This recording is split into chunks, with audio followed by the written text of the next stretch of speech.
चर्चा करने के लिए हमारे खास मेहमान हमारे साथ हैं। आपको बता दें कि एसएन सिंह है जो कि बीजेपी के प्रवक्ता है, वो हमारे साथ है। कुंवर निषाद है प्रवक्ता कांग्रेस, और डीपी यादव है नेता सपा। निरंजन पोद्दार है राजनीतिक विश्लेषक। ये सभी मेहमान हमारे साथ हैं। बहुत बहुत स्वागत है आप सभी लोगों का। सबसे पहले निरंजन पोद्दार जी का रुख करूं। निरंजन पोद्दार जी, ऐसा लगता है कि जिस तरह जब से ये जो पनौती शब्द आया है सियासत में, उस बाबत ये केंद्र बिंदु पे आ गया है। सारे मसले अब ऐसा लगता है कि एक साइड हो गए हैं और पूरी तरीके से अब पनौती पर ही सियासत हो रही है। ये संजोग है क्या 2024 से पहले? क्योंकि 2019 से पहले चौकीदार चोर है और भी कई बयान, 2014 में भी बाकायदा ऐसा ही, और अब यहाँ पर पनौती, ये संजोग है या फिर किसी तरीके की रणनीति भी है? देखिए प्रियंका जी, मेरा अगर आप व्यक्तिगत विश्लेषण पूछेंगे तो मेरा ये मानना है कि राहुल गांधी जी ने अगर ये पनौती शब्द का इस्तेमाल किया है तो इसको बहुत गंभीरता से नहीं लेना चाहिए, क्योंकि राहुल गांधी जी की बहुत सारी बातें ऐसी हैं जो अगर हम सुनेंगे तो उनको अगर गंभीरता से लेंगे तो वास्तव में मान के चलिएगा हम टीबी के पेशेंट हो जाएंगे। क्योंकि हमने राहुल गांधी जी के प्रेस कॉन्फ्रेंस देखी थी जिसके अंदर वो कहते हैं मैंने राहुल गांधी को मार दिया। अब राहुल गांधी कोई है ही नहीं।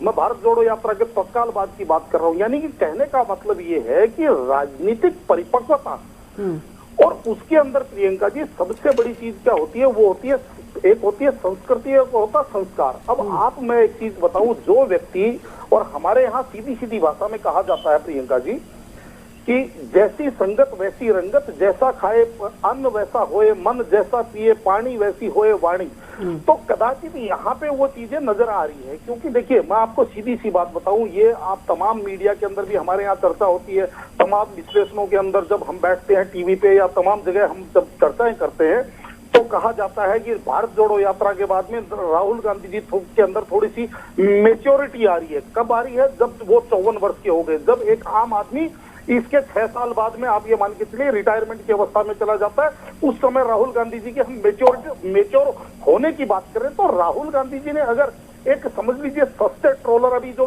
कांग्रेस के विद्वान प्रवक्ता कह रहे थे, मैं आपको बताऊं, ये जो कह रहे थे कि भाई जिस तरीके से एक पनौती शब्द ट्रेंड कर रहा था, ये पनौती शब्द जो ट्रेंड कर रहा था ये कहां से कर रहा था? ये जो गिने चुने जो ट्रोलर होते हैं जो सोशल मीडिया के ऊपर चलते हैं, तो इसका मतलब क्या है? राहुल गांधी जी ने अगर वो शब्द का इस्तेमाल अगर अपनी सार्वजनिक सभा में किया तो मतलब वो भी एक सस्ते ट्रोलर हो गए।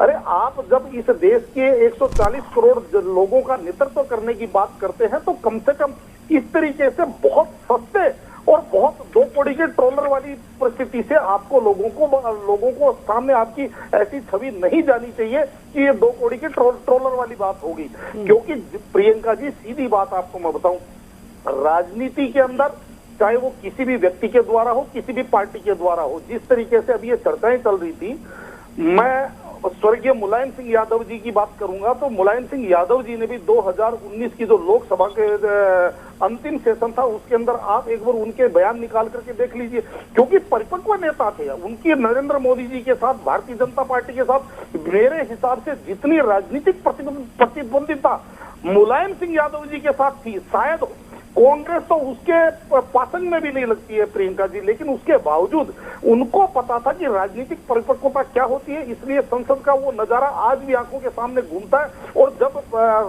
प्रधानमंत्री जी मुलायम सिंह जी की प्रशंसा कर रहे थे और मुलायम सिंह जी प्रधानमंत्री जी की प्रशंसा कर रहे थे, वास्तविकता ये है। लेकिन समस्या क्या है? जैसा मैंने क्या कहा, जैसी संगत वैसी रंगत। और मैं बार बार एक ही बात कह रहा हूं कि जो कांग्रेस, आप ये मान के चलिए किसी जमाने में देश के 27 राज्यों के अंदर एक छत्र शासन करती थी, जो कांग्रेस 403 सीटें ला करके एक बहुत बड़े मैंडेट के साथ केंद्र में सरकार चलाया करती थी। आज वो कांग्रेस 52 सीटों के ऊपर, आज वो कांग्रेस आप ये मान के चलिए गिने चुने 4 राज्यों के अंदर, आज वो तमाम राज्यों के अंदर किसी न किसी पार्टी के पीछे बैठने के लिए मजबूर है। उसका कारण क्या है? उसका मेन कारण ऐसा थोड़ी है कि कांग्रेसियों ने पसीना बहाना बंद कर दिया या जो कांग्रेसी है उनका कैडर समाप्त हो गया, ऐसा नहीं है प्रियंका जी। वास्तविकता ये है कि जो कांग्रेसी जो कार्यकर्ता है, कांग्रेसी जो कैडर है, वो तो आज भी पूरी जान लगाता है। लेकिन वास्तविकता ये है कि कांग्रेस का जो नेतृत्व है, उन्होंने एक ऐसे व्यक्ति को नेतृत्व दे रखा है जो आज भी परिपक्व होने की प्रैक्टिस कर रहा है, परिपक्व है नहीं। और इसी का कारण है कि जनता के साथ कनेक्ट नहीं कर रहे। अरे भाई, एक प्रधानमंत्री पद की गरिमा होती है। और दूसरी सबसे बड़ी बात प्रियंका जी, मुझे एक बात बताइए जिनको हम माननीय बना करके संसद के अंदर, विधानसभाओं के अंदर जिनको हम भेजते हैं, हम अपने बच्चों का एक ट्यूटर भी जब नियुक्त करते हैं तो हम ये देखते हैं इसकी भाषा शैली कैसी है, इसके आचार विचार, इसके व्यवहार कैसे हैं। लेकिन यहाँ पे आप ये देखिए कि जो लोग कह रहे हैं कि आप हमें अपने बच्चों के भविष्य वक्ता हमें नियोक्ता कीजिए, आपके आने वाली पीढ़ियों का हम भविष्य निर्धारित करेंगे, आप हमें वो माननीय बना करके भेजिए। और उनकी जब भाषा शैली और उनकी जब ये जब हम आचार व्यवहार देखते हैं तो प्रियंका जी निश्चित रूप से बड़ा मन द्रवित होता है। और इसके अंदर मैं तो पुनः एक ही बात कहूंगा कि कम से कम मुलायम सिंह जी से ही आप राजनीतिक परिपक्वता का एक समझ लीजिए एक ट्यूशन ले लीजिए, उन्हीं के जीवन काल को आप पढ़ लीजिए, उन्हीं का जो राजनीतिक दर्शन है उसको आप देख लीजिए कि वो राजनीतिक विरोधी थे, लेकिन उनकी कभी किसी से व्यक्तिगत या कोई किसी प्रकार का कोई भी वैसे वैमनस्य नहीं था, सबके साथ उनके मधुर संबंध थे। इसीलिए जब भी उनके यहाँ नहीं, लेकिन निरंजन जी यहाँ कुंवर निषाद जी और उसके साथ ही डीपी यादव जी का ये भी कहना है कि जो इतना शोर मचा रखे हैं पनौती शब्द पर, एक बार उनको अपने गिरेबान में भी झांकना चाहिए कि उनके नेता और खुद अलग अलग मंचों से अगर देखा जाए तो राहुल गांधी के लिए, सोनिया गांधी के लिए, कांग्रेस के लिए कैसे शब्दों का इस्तेमाल किया जाता है। ये डीपी यादव और निषाद जी का भी यही कहना है कि एक बार अपने गिरेबान में भी झांक लें। देखिए प्रियंका जी, निश्चित रूप से मैंने आपको क्या कहा कि कोई भी व्यक्ति अगर किसी भी प्रकार की अगर अभद्र टिप्पणी करता है या घटिया स्तर की बात करता है, चाहे वो किसी के लिए भी हो, वो निश्चित रूप से जनता मेरे हिसाब से उसको अप्रिय मानती है। मोदी जी माफ है, आपने अलग मोदी जी माफ है इसके लिए। मोदी जी को जो आ रही हूँ, निषाद जी आ रही हूँ, एक मिनट आ रही हूँ। हाँ, मैं पूरा करूँ प्रियंका जी?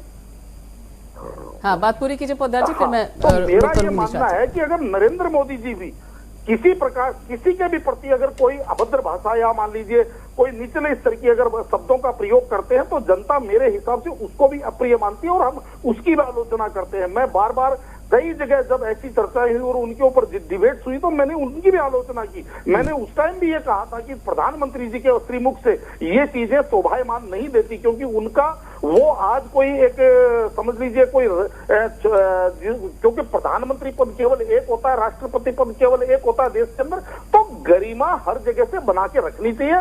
लेकिन वास्तविकता यहाँ पे ये है प्रियंका जी कि एक गलती करने के बाद में अगर उसको जस्टिफाई करने का प्रयास किया जाए, उसको आप ये मान के चलिए, अभी मैं एक कांग्रेस के बड़े प्रवक्ता हैं उनकी बात सुन रहा था, वो कह रहे थे पनौती शब्द तो एक आम बोलचाल की भाषा में कहा जाता है। अरे भाई, अगर आपके परिजनों के लिए आपके माता पिता के लिए अगर ये शब्द इस्तेमाल कर दे जाएंगे तो क्या आप उससे दुखी नहीं होंगे? लेकिन वास्तविकता ये है कि मेरा ये मानना है प्रियंका जी कि आप जब माननीय बन करके जाते हैं तो आपका आचरण भी माननीय जैसा होना चाहिए। ठीक है, सभी लोगों का। निरंजन पोद्दार जी, माफी चाहूंगी कि यहाँ पे बहुत कम समय दे पाई हूँ आपको। एसएन सिंह जी, कुंवर निषाद जी, डीपी यादव जी, निरंजन पोद्दार जी, आप सभी लोगों का बहुत बहुत शुक्रिया इस चर्चा में हिस्सा लेने के लिए, अपना समय देने के लिए।